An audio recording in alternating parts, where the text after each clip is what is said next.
Hey everyone, this is Blake Crash Priddle, and welcome to The Medley. This week we're going to be speaking with a very talented actor and Canadian comedian, Patrick McKenna. One of his most iconic roles was that of Harold Green on The Red Green Show.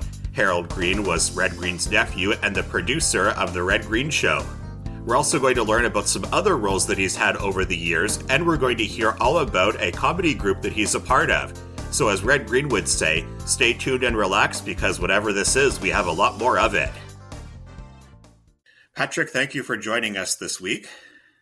Well, I'm glad to be here. What was the thing that ignited your passion for acting and comedy? Probably social acceptance, like most class clowns, just wanting to be liked and then finding a way for people to like me. I have ADD, so it was kind of hard to keep it quiet anyway. But I think that, and watching the Dick Van Dyke Show, I thought he was pretty cool at the time. And I thought, I want to be like that. Tell me about your first ever comedy gig or acting gig. I guess it was for Second City, and it was an afternoon matinee show, and I was very, very excited. My parents were there, and teachers were there that I went to, who brought me up through the Second City courses and so on, and my fiance at the time. So it was all very exciting, and I, overreacted and swore through the whole thing. But just using young persons, what I thought was comedy in the '80s was swearing, but it wasn't. So I was lucky to be that I wasn't fired that day, at the same day I started. I think one of your most iconic roles was that of Harold Green on The Red Green Show. How did that role come about? That came about at Second City as well. It was a character I used to do in the show just to bother the other cast members, because it would drive them crazy, because you do that character and the audience is looking at nobody else, So for fun, I'd go out there and just kind of ruin scenes with that character. And when they saw him coming, they knew there was trouble. And one night Steve Smith was in the audience and he saw me doing it, and he thought, hey, that guy'd be very funny to have standing beside my guy who doesn't move at all, and see where that goes. So I took a week off from Second City, and we shot it the first season, I guess, in that week, pretty much. And then the rest became 15 years of the same silliness. How did you come up with Harold's voice? Because he has a very unique, kind of nasally voice that my dad used to like to imitate when we'd watch the show together. I don't know how I really came up with it. I just thought of the nerdiest sound I could get. Originally, it started as a very young. He was supposed to be quite young, so I had to young up my voice, and I just kind of did it as a whiny kind of sound. It got a little straighter as the show went on, as Harold got a little bit older compared to the early seasons. There's a lot of in betweens, but it started to settle down a little bit. I think one of my favorite Harold moments was when it was Bernice's birthday. For those of you that don't know, that's Red Green's wife, and Red Green couldn't find a present for her, so he bought Harold's present, and it was a pillow that had the words "Happy Birthday to Aunt Bernice" from Harold on it. Yeah. Yeah, there was a lot of great ones. It was one of my favorite moments between you and Red Green, and there was another one that I actually just watched before we started recording, and it was an Adventures with Bill sketch where you guys are eating beans around the campfire, and Bill is eating a whole bunch of them, and then they try to put the campfire out, and they can't, so Bill sits on the fire, and then Harold grabs a mask and snorkel before going into the tent, and then Bill goes in, he lets one rip, and the tent just shoots up in the air like like a rocket. That was my favorite moment of all time on the show from when I was a kid.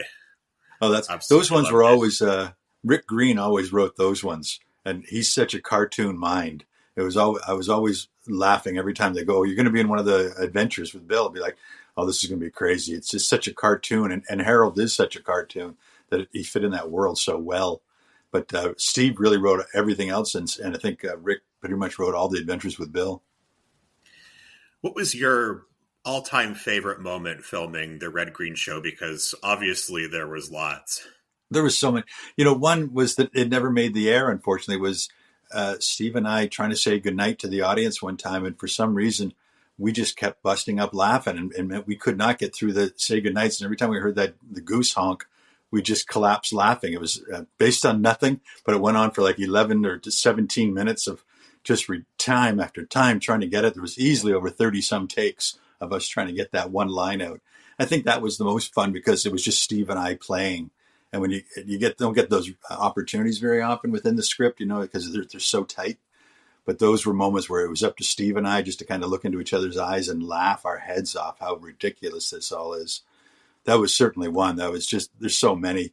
The one that was my most fun to watch, Steve, was we did a word game and the word was sex.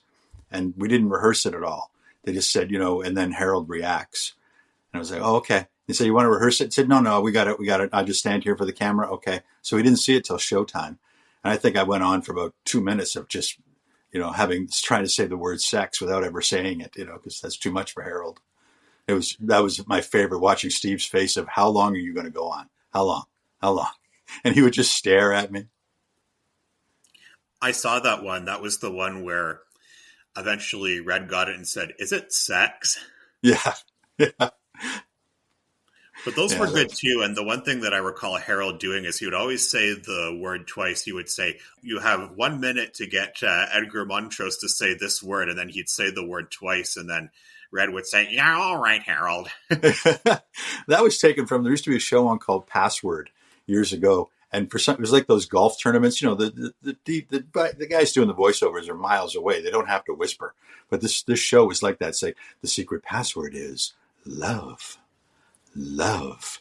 So it was one of those references that not very many people got unless you were kind of old, I remember seeing Password and the real Password bloopers where they would actually say the word when they were supposed to make someone else guess it, which I don't think that ever happened on the Red Green show. Not on tape anyway. Like there was a few times where guys would forget and they'd actually just play the game and say, sex. You go, no, that's not the game we're playing. You have a whole bunch of other words to say. Yeah, I'm guessing that was all written. Like were any of those, improvised at all, or was each word written? Steve's not a big improviser. He doesn't like to improvise much. So he likes it's all written down and timed out, and you say your lines. The most you can get improvising, I think I would do, would be the little squeals in between and things like that, and that's about it. There wasn't a lot of room. The lines were the lines. There was another moment on the Red Green show. It was an experts portion of the show where you and Steve Smith and Graham Greene were talking about movies. Do you remember that one? Not necessarily. You have to remind me. There were so many. That's the one where they mentioned Dances with Wolves, and then Graham Greene said, "I saw that one. The guy that played the native was good. He should have got the Oscar." Yeah. Because in reality, he was nominated for an Oscar because he played the role of Kicking Bird in the movie Dances with Wolves. It was fantastic. But as silly as the show was, we had an Oscar nominated performer in it. So we were so proud of Graham. You mentioned improv a couple of minutes ago, and right now you're a member of, hopefully I have the name right, it's the Yes Men comedy troupe? Yeah, exactly. There's myself and Neil Crone and Kevin Frank, who in season 2 of Red Green, they were both in it. There was Noel, the security guard, was Kevin, and Neil was the fisherman that eventually Gordon Pinsent became, the lying fisherman. But in season 2, those two guys were in it. So we've been friends because we met in Second City, 40 some years ago. So we've always been friends, and we just thought, well, we got this free time, so we go around and we do these improvisational shows, and we raise money for benefits for children in natal care, and also for the nurses who were on strike, and also for during COVID, how many people are out, that we raise money for those type of things, and we just have a blast doing it. So it seems to, we sell out everywhere we go, so it's just good for everyone. So if I was to go to one of those in person, what kind of improv would I expect to see? Like things similar to what you would see on Whose Line Is It Anyway? Or very much like Whose Line Is It Anyway, exactly, because all those guys came from Second City as well. They're just the same type of games, and we do that. But we do more audience participation, so we make it more of a kitchen party as ours, as opposed to just us doing the game. We bring the audience up to participate as well, so they get to see how much fun it is and how difficult it is, and there's more risk involved too. The audience doesn't see that we have any code words set up and all those type of things. So everybody thinks improv is like magicians, that you cheat somehow. It's like, no, we're just having fun, and we're all funny people, so it comes out as fun. You also played Marty Stevens on a TV show that was on Global in the late 1990s called Traitors. I've only ever heard of that show. What was that show about? It was about the Wall Street, basically Toronto's, money district. It was all about Toronto money, Canadian money. It was just the stock market world of the 90s, which everybody was so invested in. It was kind of falling apart, and there were scandals going on. So it was kind of a ripe time to talk about money, and yuppies wanted to hear about money. So it fit really well, and I got to play like a real grouch SOB kind of character that was so different than Harold that it was just nobody even knew I was doing the two shows. Really, that became the trick of, did you know that was the guy from that show? Yeah, well, do you know that was the guy from that other show? And it was a lot of fun because they were so different. So it was a good opportunity for you to show a different side of yourself, like a side of yourself that no one is expecting. Yeah, exactly, because Harold became kind of a Gilligan character, where a lot of casting agents and so on were like, "Oh, we love Harold, but we don't want you in this movie." It's like, well, I'm more than Harold. Well, are you? So that other show became very important to balance it out, and I got some awards for that show, and so it kind of showed the industry like, oh, look, he can do more than one thing. Speaking of movies, there was a Red Green Show movie called Duct Tape Forever, which has been on my list of movies to watch for the longest time. But what was that movie about, and what were some funny things that happened when filming that project? The movie was about that the land developer was coming over to take over Possum Lodge, and of course we were all against it, and the bad land developer and so on. So they end up kidnapping Harold until Uncle Red will sign the papers, and then they have to get Harold back. And the question is, do they want Harold back, really? So, but ultimately they do. They get Harold back, and we were also at the same time we're going across country to raise money to save the Possum Lodge by entering the goose contest, a great duct tape goose contest. So we made a duct tape goose that was the size of a Christmas float, and we were towing it behind the possum van everywhere we go. We made this movie. We had people lined up. The best part was people were lined up just to see us and the duck go by in their hometowns when we were filming. It really showed how the audiences support the show, and they came out, and everybody who's in the show in the background in the movie are all just fans of the show. Up me there when we were filming, it's like, come on in, and we go to this duct tape contest in the end, and everything that's at this contest, 6-foot Elvises and everything, was submitted by fans from the show. We didn't have to pay anything to have people do any of the set deck because everything was mailed into us. People just wanted to be part of the show. And there was one part where the weirdest part, I guess, was Steve was trying to cut open the duck when he was riding on the back of the truck. For some reason he had to cut it. But when he hit the duck, the knife slipped and went through his hand, actually went through his hand. But the camera's rolling and Steve didn't say a word, and he pulled it straight out, and oddly enough, he didn't hit any nerves, didn't do any damage to his hand, but it went straight through, just like, Jesus at Easter went right through his hand. I couldn't believe it. Being the pro he is, he kept filming. That must have been very painful, but you're right. I mean, to keep going after suffering such a bad injury, that shows a lot of talent. Oh, yeah. He's amazing. One of the most amazing people I've ever met. He's certainly the funniest man I've ever met. He's just, he's always on. He's always hilarious. And a real gentleman. Like, that's what made it so easy for 15 years was we were real professional friends. We didn't let our personal lives get into the stage too often. We'd really kept it professional and just enjoyed each other's company like a golf tournament every weekend. We were just laughing, having a good time. One thing that Red Green and I have in common is that we're not really handymen, and we can't really fix something unless we can fix it with duct tape. That's something that kind of runs in the family. Yeah. That's great. It's very common. I think it was so surprising how that caught on with people. It started as a simple joke, and it became, we had letters, just hockey bags full of letters of people telling duct tape stories of why they love it so much. You also did some voiceovers in cartoons. The one that comes to mind is the voice of Harold the Squirrel on those Ranger Gord cartoons, but you did a handful of others. I believe you did a character named Dougie on one show. The name of it escapes me at the moment, but you did that, and you did a handful of others, right? Oh, yeah. I kind of in the last couple of years, voice work has been my favorite thing because I can do it here from home in my studio, and then you mail it in. So I'm currently in Cloudy with a Chance of Meatballs, the TV series, and the Hotel Transylvania, the TV series, and Sidekick. So I do a lot of the voices for those type of characters too.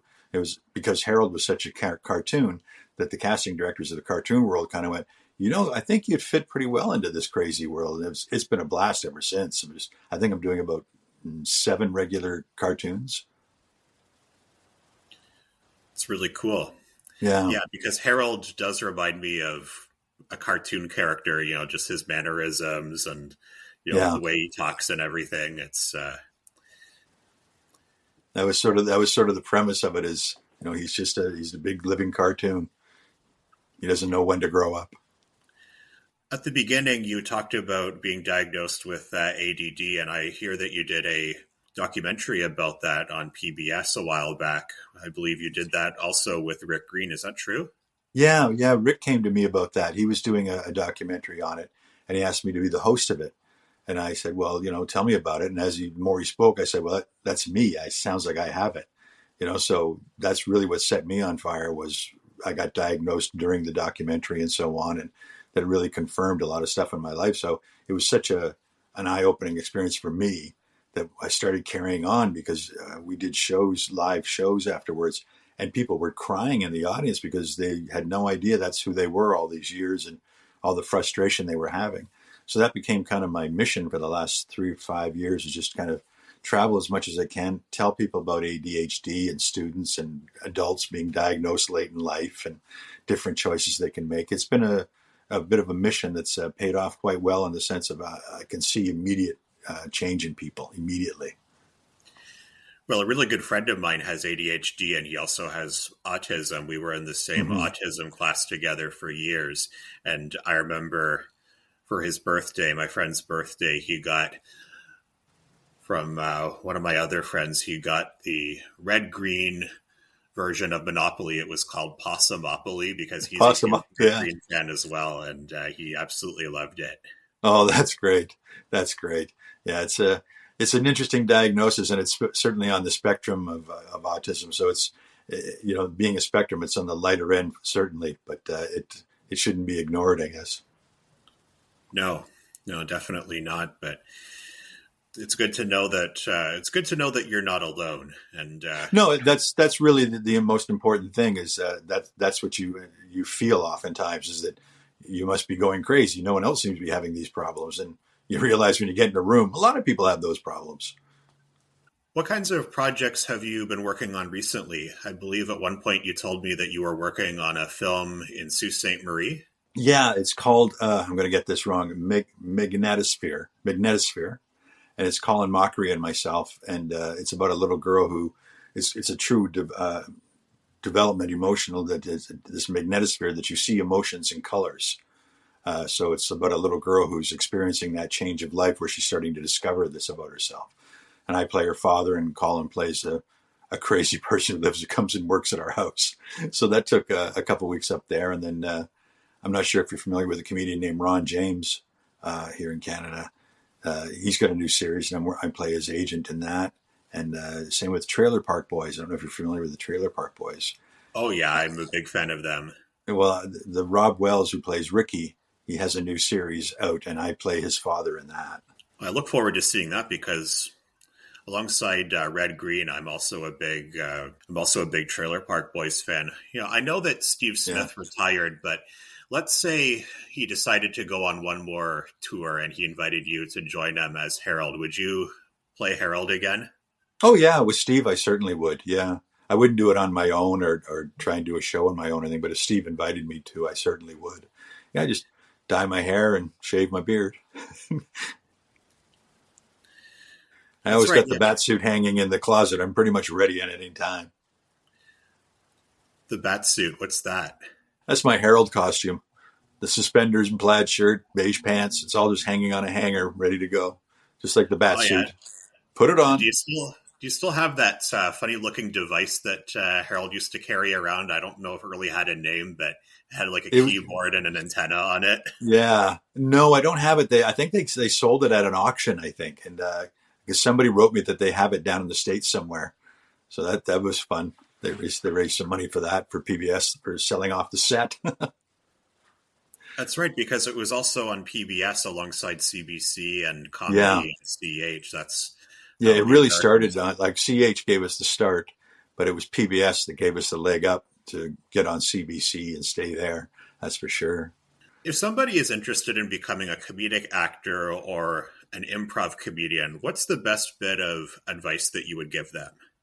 Well, improvisation is so popular now that you might find that a lot of high schools have teams, or early colleges have them, universities, local theater groups, and it's usually free. So if a person can get in there, I find improvisation is probably the best way to introduce yourself to the industry, because you get to discover who you are on a stage because you're just reacting. So if you're reacting in a character, what character choices do you seem to make? Are they colorful? Are they bland? You learn a lot about yourself and presentation through improv, well, long before you become an actor, because you don't know what stuff to put into the characters yet until you're up on stage feeling it. That's my experience, and I find it's worked great for me.